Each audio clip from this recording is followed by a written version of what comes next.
Assalamualaikum guys, jumpa lagi di channel saya Aisyah Amalia Mumtaz. Kali ini saya coba mengangkat topik pembahasan tentang masalah akhir-akhir ini terjadi kan masalah boleh dianggap zaman susah ya guys ya. Mulai adanya pandemi ini kita bisa dikatakan kita zaman susah ya. Jadi kalau zaman susah seperti ini, kiat-kiat menghadapi zaman susah ini apa ya, dengan adanya perubahan ini berarti kita harus bagaimana guys. Oke, simak terus guys. Oh ya guys, coba lihat tuh skema yang saya tulis di atas nih, perubahan ya.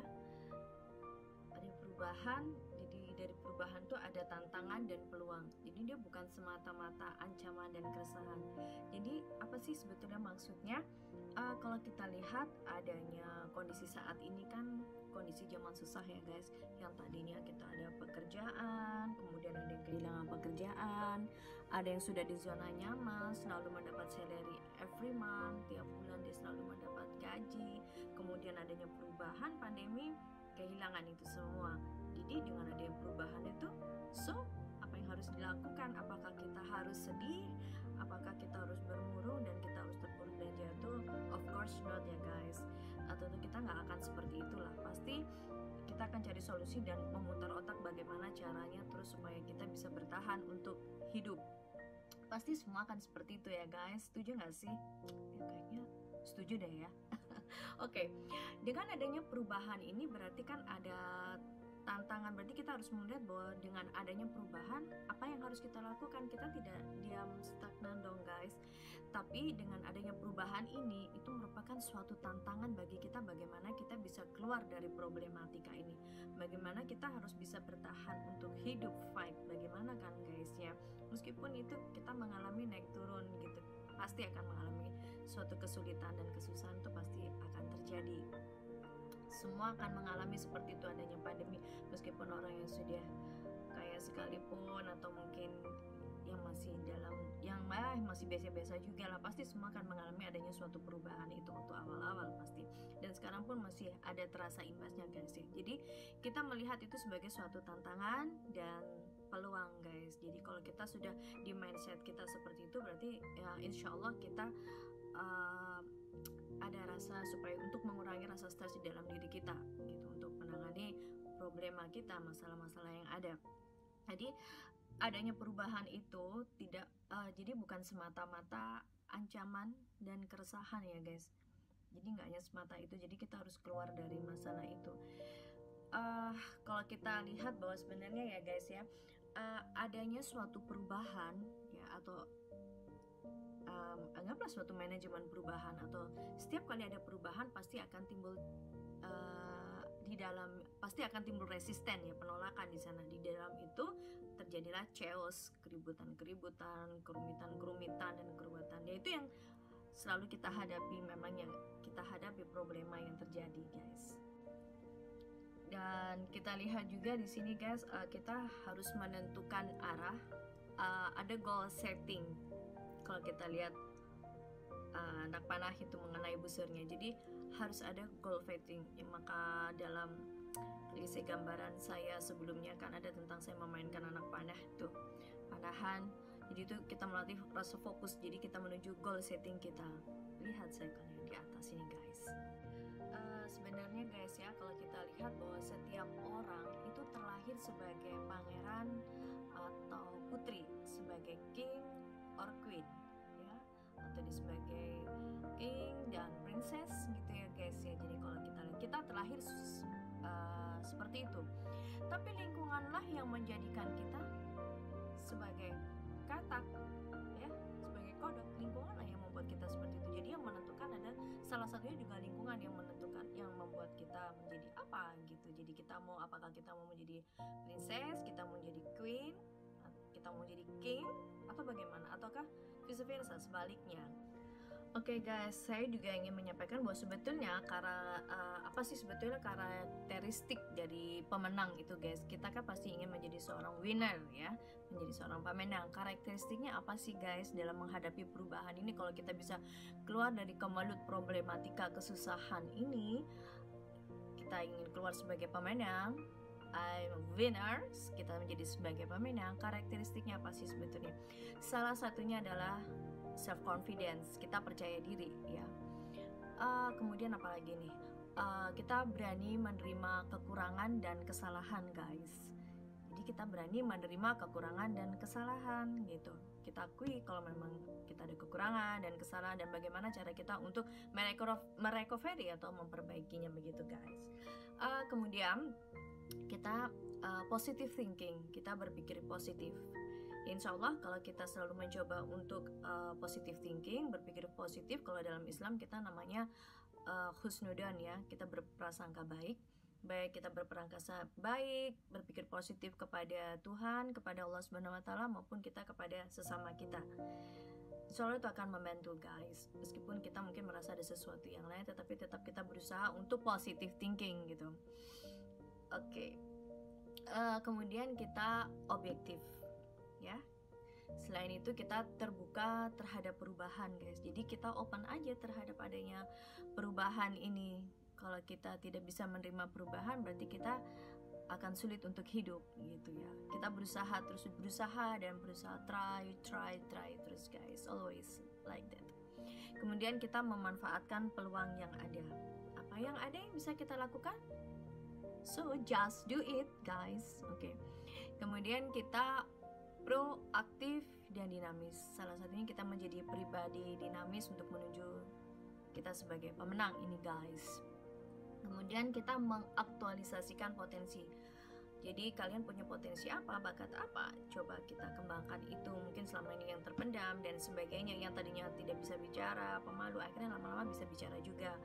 Nah, dengan adanya kondisi zaman susah sekarang kan tidak memungkinkan juga banyak mendatang youtuber baru ya, guys ya. Kalau kita lihat di sini akhirnya mereka pada self confident, pada percaya diri, mereka pada, kalau kita lihat di sini, punya potensi yang terpendam ternyata bisa nampak juga ke permukaan, tidak hanya itu. Jadi ada sisi positif hikmah yang bisa kita ambil, kita lihat di sini, guys.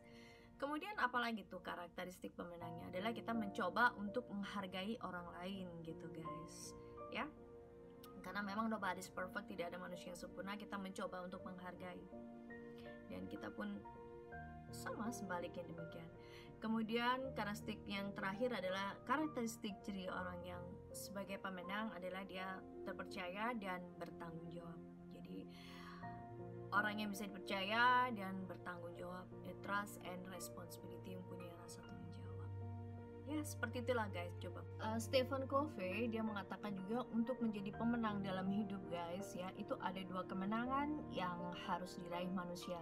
Itu apa, guys? Yang pertama menurut Stephen Covey adalah kemenangan pribadi, yaitu private victory, dan kemenangan umum, public victory, guys. Kalau kita lihat lagi dalam perubahan-perubahan yang ada di dalamnya, itu kita healthy selfishness ya. Healthy selfishness itu adalah suatu cara berpikir dan bertindak yang menuntut adanya penghargaan, kecintaan, dan kepedulian yang dalam terhadap diri sendiri oleh diri sendiri, guys. Jadi dia sebetulnya meliputi apa aja ya? Meliputi kerelaan diri untuk apa ya? Meliputi diri untuk menghargai perasaan, menghargai pilihan-pilihan, menghargai keinginan dan kebutuhan diri. Kemudian juga percaya pada pengetahuan, percaya pada kemampuan diri, dan percaya pada pengalaman diri, guys. Ya, salah satu bentuk dari self-confident tadi.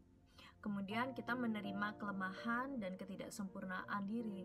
Ya, jadi tanpa ada rasa penyesalan atau bersalah, guys. Karena kita memang pasti di diri kita ada kelebihan dan ada kekurangan, dan kita bisa menerima kekurangan kita agar bagaimana kekurangan kita tersebut menjadi lebih baik. Healthy selfishness ya, getting the life you deserve without the guilt. To be healthfully selfish is to respect your needs and feelings, even if the others do not, especially if others do not. Okay, saya ulangi lagi, guys. To be healthfully selfish is to respect your needs and feelings, even if others do not, especially if others do not. Jadi guys ya, healthy selfishness itu keegoisan yang sehat maksudnya guys. Apa ya keegoisan yang sehat gitu ya guys? Saya akan coba jelaskan yang tadi saya sampaikan. Jadi kita mendapatkan hidup yang layak yang kalian dapatkan guys, itu tanpa rasa bersalah. Itu healthy selfishness. Jadi kita mendapatkan hidup yang layak yang memang harus kalian dapatkan tanpa ada rasa bersalah. Itu keegoisan yang sehat. Apa sih sebetulnya maksudnya? Menjadi egois secara sehat itu berarti kalian menghargai kebutuhan dan perasaan kalian guys, meskipun orang lain tidak, terutama jika orang lain tidak. Jadi guys ya, kalau kita lihat coba kesimpulannya dan tadi ya, dari perubahan, kita hadapi perubahan itu sebagai tantangan dan peluang ya guys ya. Oke. Jadi work life balance. Jadi kalau kita lihat sebetulnya dari apa yang saya sampaikan tadi, dengan adanya perubahan tersebut, berarti kita bagaimana ya guys ya? Kita cari hikmah. Kita cari hikmahnya, sebetulnya hikmahnya apa sih dengan adanya masalah yang terjadi, dengan adanya kondisi yang seperti ini, zaman susah seperti ini, kondisi yang serba susah, sulit, sekarang juga masih menatanya. Kita cari hikmahnya bagaimana sebenarnya guys ya. Baik itu masalah-masalah kita, masalah yang ada di sekitar, kita ambil hikmahnya, pelajaran. Oh ternyata seperti ini ya, berarti Allah itu tidak akan memberi cobaan di luar batas kemampuan umatnya sih guys. Sebetulnya Tuhan tidak akan memberikan cobaan kita kalau kita tidak mampu. Jadi justru Tuhan atau Allah itu tahu menguji kita seperti ini, berat seperti ini, karena Tuhan atau Allah Subhanahu wa Ta'ala mengetahui bahwa kita mampu untuk mengatasinya, kita mempunyai solusinya. Itu yang kita berusaha untuk mencarinya. Jadi kan kita yakin ya guys, bahwa sesungguhnya sesudah kesulitan ada kemudahan guys, beserta kesulitan ada kemudahan, insya Allah seperti itu guys. Jadi kita mencari hikmah dari setiap masalah, problema, kondisi, dilema seperti saat ini. Kita cari hikmahnya, kenapa ya kalau Allah memberikan cobaan seperti ini, adanya virus yang tidak selesai-selesai, masalahnya berimbas terhadap perekonomian dunia ya, terhadap diri kita masing-masing juga pasti terjadi perubahan. Dan pada awal kita mengalaminya, pasti kita adanya perubahan itu kita mengalami resisten, penolakan. Kok seperti ini, saya nggak mau seperti ini gitu, saya udah berada di zona nyaman, no gitu ya. Tapi Allah Maha tahu segalanya, Allah Maha tahu yang terbaik bagi umatnya gitu ya. Jadi kita ambil hikmahnya, sebetulnya apa sih sebenarnya, kita pikir secara mendalam. Kalau kita pada saat memainkan pikiran bawah sadar, kita kan sering merilis pikiran kita tuh guys, memainkan pikiran bawah sadar kita yang kekuatannya 88% tersebut guys. Jadi kalau kita rajin merilisnya, kita menenangkan diri, mengatasi rasa stres, kecemasan kita dengan cara tersebut, juga selain kita dekat pada Sang Khalik, insya Allah semua itu akan mendapat jawabannya. Oke, kemudian kita positive thinking. Yang kedua adalah kita positive thinking, kita berpositif thinking terhadap problema atau masalah yang ada. Semua ini pasti ada manfaatnya bagi kita nantinya. Yang kita tidak tahu itu semua rahasia ilahi. Kemudian kita yang ketiga adalah kita saling menghargai guys. Kemudian berikutnya adalah kita berempati. Empati, kita merasakan apa yang dirasakan oleh orang lain juga, atau berempati terhadap keadaan gitu ya. Jadi masalah empati sudah sempat saya bahas pada episode saya sebelumnya guys, yaitu ada empati, ada simpati. Apa itu? Kalian bisa lihat pada episode saya yang sebelumnya. Kemudian yang berikutnya adalah kita berani berubah. Oke, kita harus berani berubah terhadap kondisi yang ada seperti ini. Untuk melakukan suatu recovery atau perbaikan, kita harus berani dulu gitu guys. Tentunya berani yang baik ya, yang positif gitu, yang konstruktif, bukan malah yang sebaliknya guys gitu. Kemudian yang terakhir adalah healthy selfish, yaitu keegoisan yang saya sampaikan tadi, yang sehat gitu ya. Kemudian apa sih guys di sini kalau kita lihat adalah kita berorientasi pada keberhasilan masa mendatang gitu. Kita berorientasi pada keberhasilan kita yang masa akan datang. Apa tuh guys? Ada 3. Yang pertama adalah kita tujuan harus jelas. Kita lihat pada busur anak panah, kita harus tahu goal setting kita apa. Jadi tujuannya yang jelas dulu mau apa gitu. Kemudian baru kita bisa merincinya untuk menunjukkan ke arah sana. Biasanya untuk pada setiap kita memainkan subconscious mind kita guys ya, pikiran bawah sadar kita kan saya sampaikan pada saat kita menjamkan mata, berada di tempat kedamaian, bayangkan, kemudian kalian menuju kepada goal setting kalian. Nah, proses seperti itu, bermain afirmasi itu kalian goal setting apa yang kalian tuju harus kalian tentukan di sana. Tujuan yang kalian inginkan apa? Karena tiap orang pasti berbeda-beda dong, gitu. Nah, itu tujuan yang jelas itu akan apabila kita rilisnya, kita mainkan dalam pikiran bawah sadar kita, akan nampak hasilnya pada kondisi nyata gitu. Karena pikiran sadar 12% hasil dari kekuatan kita yang 88% mengolahnya tersebut guys.